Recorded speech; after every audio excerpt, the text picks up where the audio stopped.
On est en 2025, l'opportunité de lancer un business en ligne n'a jamais été aussi forte, mais paradoxalement, ça n'a jamais été aussi difficile de choisir le bon. Entre dropshipping, formation en ligne, agence SMMA, OnlyFans ou encore coaching, tu ne sais même plus par où commencer et c'est totalement normal. On te vend du rêve à longueur de journée, mais personne ne t'explique la réalité ni ce qui te convient vraiment à toi en tant que débutant. Alors aujourd'hui, je vais te faire gagner des mois, voire des années d'erreurs. Je vais te décortiquer tous les business les plus connus, te dire ce qui fonctionne et ce qui ne fonctionne plus, et surtout te parler des 2 compétences les plus rentables pour cette année 2025, le nouveau business secret. On commence avec un business qui a explosé ces 2 dernières années, l'OnlyFans Management. Le principe est simple, tu vas gérer le compte d'une créatrice sur OnlyFans, tu vas répondre aux messages des abonnés, tu vas planifier les posts, en gros tu fais tout le marketing et tu fais tourner le business pendant que elle se concentre sur la partie création de contenu. Côté capital de départ, c'est hyper accessible, tu as juste besoin de ton téléphone, d'un ordi et c'est parti, et évidemment de trouver ta créatrice de contenu. Par contre, le temps à investir est assez énorme. Les modèles attendent de toi que tu sois dispo H24, 7 jours sur 7. Tu deviens le community manager, le commercial et parfois même le psychologue de ta créatrice. En bref, ça peut devenir une activité hyper chronophage. Niveau stabilité, pareil, on repassera. Si la créatrice décide du jour au lendemain qu'elle arrête ou qu'elle change de manager, tu perds tout. Et sur le plan éthique, soyons clairs, tu vends des contenus intimes parfois en te faisant passer pour la créatrice. Est-ce que tu dois expliquer ça à ta famille, à tes amis, à tes futurs clients si tu décides de faire évoluer ton business ensuite? Personnellement, c'est un gros non. Après, chacun fait ce qu'il veut. Alors oui, évidemment, il y a le côté argent, mais il faut prendre ça comme un job intense dans une niche qui va être en fait plutôt instable. Mentalement, ça peut aussi être lourd, surtout au niveau du setting, comme je te disais, de répondre aux demandes d'hommes parfois douteux, et stratégiquement, ça peut être aussi un petit peu risqué si tu perds ta créatrice. Deuxième business, le dropshipping. Le bon vieux dropshipping, c'est un des business les plus populaires sur internet. L'idée c'est simple, tu crées une boutique en ligne, tu vends un produit que tu n'as pas en stock et c'est ton fournisseur qui est souvent en Chine qui va l'envoyer directement à ton client. En bref, tu es un simple intermédiaire. Sur le papier, c'est génial. Tu n'as pas de stock à gérer, tu vends, tu encaisses, tu laisses les autres faire tout le reste. Mais dans la réalité des faits, tu dois avoir un capital de départ plutôt correct. Entre publicité, création de site, abonnement à des outils, ça monte vite à plusieurs centaines, voire parfois des milliers d'euros d'investissement. La marge, elle peut être assez faible si tu choisis de faire de la publicité sur Meta. Entre les coûts d'acquisition, les frais de pub, les retours, les remboursements, à la fin, il reste souvent des miettes. Par contre, il y a une nouvelle façon de faire du e-commerce et ça se passe du côté de Google. Ici, tu peux vendre des gros produits à grosse marge sans trop dépenser en pub si tu sais bien la paramétrer. En termes de temps investi, il peut être assez énorme au début, surtout pour trouver le bon produit gagnant, créer des pages convaincantes, gérer ton service client, optimiser tes pubs, etc. Et surtout, au niveau de la stabilité, ça peut être aussi assez faible dans le sens où tu peux faire un bon mois à 10 000 euros, puis faire le mois suivant 0 euros si ton produit est cramé ou copié. Donc pour résumer, sans expertise, sans bon produit gagnant, tu vas cramer du cash et sans différenciation, tu n'auras aucune chance. Troisième business, le modèle préféré des infopreneurs, la vente de formation. C'est vrai que la marge est assez énorme dans ce business-là. Tu crées un produit digital une fois et tu peux le revendre à l'infini. Évidemment, ça c'est si on parle de formation, on ne parle pas d'accompagnement ici. Mais il y a une énorme illusion dans ce modèle, c'est que ce n'est pas parce que tu as une formation que tu vas la vendre. Et là, moi j'ai remarqué 2 gros problèmes majeurs pour ce business-là. Premier problème, il te faut avoir une vraie expertise, pas juste avoir consommé des vidéos sur YouTube et avoir en fait fait une sorte de copier-coller de ce que tu as appris dans une formation. En réalité, tu dois avoir véritablement des résultats concrets à partager, que ce soit par rapport à ton expérience. Tu as lancé ce business-là, tu as eu des résultats concrets, mais également par rapport à des clients que tu auras pu accompagner et qui auront eux aussi eu des résultats visibles. Deuxième problème, tu as ta formation certes, mais maintenant il va falloir savoir la vendre. Et ça, c'est vrai que très peu de gens savent le faire, surtout au début. Créer une formation de zéro, sans audience, sans preuve sociale et sans copywriting, c'est un peu comme ouvrir un restaurant au fond d'une grotte, personne ne viendra. Donc si tu es débutant, honnêtement, commence d'abord par acquérir une compétence, monétiser ton service, puis transformer cette compétence en formation si tu veux dans un second temps,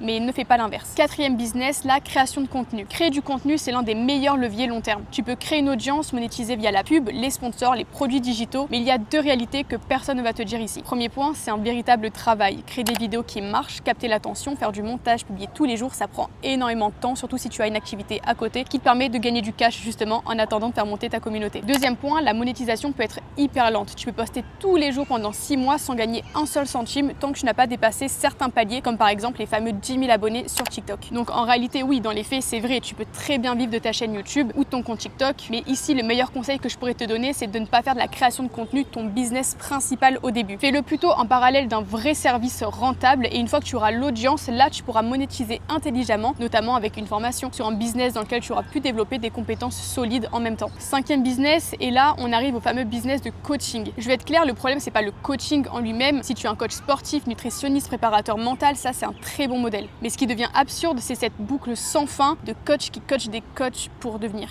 coach, qui à leur tour coach des coachs pour vendre du coaching. Tu vois ce que je veux dire? On est sur un système qui est auto-alimenté, parfois même pyramidal. Et le vrai souci, c'est quand il y a peu de valeur transmise réelle. C'est souvent basé sur du vide, des méthodes un petit peu recyclées et une belle mise en scène sur Instagram. Par contre, si tu as une réelle compétence à apprendre aux gens, c'est un petit peu comme la formation, ça aura tout son sens. Donc ici, si tu n'as jamais coaché personne, si tu n'as pas de transformation à proposer, si tu ne maîtrises pas une compétence concrète, ne commence pas par là. En réalité, commence par devenir bon dans un domaine réel et ensuite, pourquoi pas effectivement devenir coach ou formateur, mais à bon escient. En bref, tu l'as compris, chaque business a ses avantages et ses énormes inconvénients. Et pour un vrai débutant, tous ces modèles peuvent se retrouver comme étant un petit peu trop risqués, soit trop longs à mettre en place. Alors dans la partie suivante, je vais te montrer les business que personne ne met en avant, mais qui, selon moi, sont les plus puissants aujourd'hui si tu débutes. Si tu veux bosser de chez toi, sans pub, sans capital, sans avoir besoin de montrer ton visage et en vendant un vrai service pro sur le long terme, alors écoute bien ce qui va suivre. Ok, maintenant qu'on a vu les business qui font le buzz, je vais te parler de ceux qui sont vraiment solides. Je ne te parle pas de ceux qui te promettent 10 000 € en 3 jours, ni de ceux qui te demandent de cramer ton épargne, ni de t'inventer une expertise que tu n'as pas. Là, je vais te parler de 2 compétences ultra rentables, hyper accessibles et qui te permettent de construire un vrai business pérenne, même en partant de zéro. Je vais te parler aujourd'hui d'un business qui pèse 25 milliards d'USD et qui atteindra 51 milliards d'ici 2033. Et ces 2 compétences, quelles sont-elles? Le copywriting et la rédaction SEO. Le copywriting, c'est simple à comprendre, c'est l'art d'écrire pour vendre. Pas juste faire de belles phrases, non, ici l'objectif c'est d'amener quelqu'un à passer à l'action, soit acheter, soit s'inscrire, soit réserver, soit cliquer. On parle ici de pages de vente, d'email marketing, de publicité, de script pour YouTube, de présentation commerciale, même de posts LinkedIn ou Instagram quand ils sont bien faits. Et pourquoi c'est si puissant? Tout simplement parce que tout business a besoin de vendre. Que tu vendes des chaussures, une formation, du coaching ou un abonnement, il te faut un message convaincant. Et ce message, c'est toi qui peux l'écrire. Alors les vrais avantages du copywriting, que sont-ils? Tu n'as pas besoin d'investir, tu as juste besoin de ton ordinateur, d'une connexion. C'est littéralement le business qui coûte le moins cher à lancer. Deuxième point, tu peux rester anonyme si tu veux. T'as pas besoin de montrer ta tête, de poster sur TikTok ou de devenir influenceur. Troisième avantage, c'est que c'est recherché par tout type de clients. E-commerçants qui veulent vendre leurs produits, infopreneurs qui veulent vendre leur formation, coachs et thérapeutes qui ont besoin d'attirer plus de clients, agences marketing, entrepreneurs solo. Enfin bref, tout le monde a besoin de vendre. Autre point et avantage hyper solide, c'est que tu peux facturer très cher. Une bonne page de vente, tu vas pouvoir la facturer entre 500 voire 3000 € si tu utilises toutes les techniques de copywriting comme le storytelling, les call to action, les méthodes AIDA, PAS et j'en passe. Et pour les plus expérimentés, on parle même de pourcentage sur chacune des ventes de ton client. Et le plus beau dans tout ça, c'est que c'est une compétence que tu vas garder à vie. Quand tu sais vendre avec des mots, tu n'es jamais à court d'argent. Tu pourras toi aussi vendre tes propres services, créer ta propre formation plus tard, aider d'autres personnes à vendre mieux ou même lancer ta propre marque. Mon avis personnel, tu l'as compris, c'est la compétence numéro 1 à maîtriser en 2025 et c'est celle aussi que personne ne t'enseigne à l'école. Deuxième business, la rédaction SEO. C'est un petit peu la cousine stratégique du copywriting si tu veux. Le principe ici, c'est que tu vas écrire des contenus optimisés pour Google parce que tes clients apparaîtront dans les résultats de recherche. Par exemple, tu bosses avec un ostéopathe à Lyon et grâce à ton article ou ta homepage que tu auras fait, il va arriver en haut sur Google, donc sur la première page. Parce que c'est stratégiquement prouvé. Personne ne va cliquer sur la deuxième page, donc tout se joue sur la première. Et ici, pas besoin de publicité, pas besoin de poster 10 fois par jour, juste un bon contenu bien rédigé suffit. Et cette compétence, évidemment, toutes les entreprises la veulent. Pourquoi? Parce que le SEO, ça rapporte sur le long terme. Et là aussi, quels sont les avantages de la rédaction SEO? Eh bien, premier avantage, c'est que c'est une compétence qui est toujours demandée. Même en 2025, c'est un incontournable. Les gens veulent toujours plus de visibilité gratuite et le SEO, c'est le canal le plus stable et rentable dans le temps. Deuxième point, c'est que les clients sont partout. PME qui ont un site internet mais peu de trafic, e-commerce qui veulent attirer plus de visiteurs, coach, thérapeute, formateur, prestataire de services, agence de com, plateforme de blog, marketplace, tout le monde y passe. Troisième point, c'est que tes revenus sont stables et récurrents. Tu peux proposer des forfaits mensuels à 500, 1000 voire 1500 € par mois pour gérer le contenu de tes clients. Et très souvent, tes clients te gardent sur le long terme car le SEO prend du temps mais il rapporte beaucoup. Autre avantage, tu t'en doutes, c'est que tu peux bosser d'où tu veux. Pas besoin de montrer ton visage, pas besoin d'avoir une audience, tu peux bosser depuis un café, ton appart ou à l'autre bout du monde. Et c'est d'ailleurs ce qu'ont fait beaucoup de mes élèves, c'est le cas pour Léna qui a signé un contrat à 2700 € après quelques mois, Gaïa qui bosse depuis Bali ou d'où elle veut en Asie, et Léa qui est passionnée de sport et de nutrition qui s'est spécialisée aujourd'hui pour les coachs sportifs en ligne. Chacun a son rythme, chacun a sa niche, mais toujours avec la même base, une vraie compétence demandée par les entreprises. Alors pourquoi ces 2 compétences sont les meilleures bases pour 2025? Parce que contrairement aux autres business, tu n'as pas besoin d'argent pour commencer, tu n'as pas besoin d'attendre des mois pour gagner tes premiers euros et surtout tu as développé une vraie expertise et tu es payé pour apprendre et progresser. Tu peux commencer dès aujourd'hui avec un bon ordi et la volonté de te former sérieusement et surtout ce sont des compétences que tu peux réutiliser partout. Tu veux lancer un produit plus tard, tu sauras comment créer ta page de vente. Tu veux créer ta propre formation, tu sauras rédiger le script et la vendre. Tu veux bosser dans le digital ou le marketing, tu auras déjà un énorme avantage. Alors oui, c'est peut-être moins sexy que de montrer une Lamborghini en fond de vidéo, mais c'est ça le vrai business. Des compétences solides, monétisables, évolutives avec lesquelles tu peux vivre très bien en freelance ou en créant ta propre agence. Ok, on vient de passer en revue plusieurs types de business. Ils ont tous leurs avantages, leurs particularités et aussi leurs contraintes. Mais quand on débute, le plus dur, c'est pas de trouver une idée, c'est de choisir celle qui nous correspond vraiment. Alors pour t'aider à faire un choix qui tient la route, je te propose de te poser 4 questions simples. Pas besoin d'être expert pour y répondre, il suffit juste d'être honnête avec toi-même. La première question que tu dois te poser, c'est est-ce que ce business demande beaucoup d'argent pour commencer? Parce qu'on va pas se mentir, quand on démarre, on n'a pas forcément un gros budget. Donc si le modèle que tu envisages nécessite des centaines d'euros en pub, en outils ou en stock, c'est peut-être pas l'idéal pour commencer. L'idée, c'est pas de te dire que c'est un mauvais business, mais simplement de savoir si c'est adapté à ta situation actuelle. Deuxième question à te poser, est-ce que je peux obtenir mes premiers résultats facilement? Pas forcément 10 000 euros dès le premier mois évidemment, mais juste tes premiers euros. Parce que voir tes premières victoires, même petites, ça te donne de l'énergie pour continuer sur le long terme. Alors regarde, est-ce que ce business te permet ça? Est-ce que tu peux vendre un service ou tester une offre sans attendre 6 mois de préparation? Donc ça, c'est un véritable critère à prendre en compte. Troisième question, est-ce que ce que j'apprends ici pourra me servir ailleurs? Certaines compétences sont hyper spécifiques et d'autres vont être plus transférables. Demande-toi si j'investis du temps pour apprendre ce business aujourd'hui, est-ce que je pourrais réutiliser ces connaissances dans d'autres projets plus tard? Par exemple, savoir vendre, savoir écrire, savoir convaincre, savoir créer du contenu, gérer un client, ce sont des bases que tu retrouveras dans quasiment tous les modèles tôt ou tard. Quatrième question,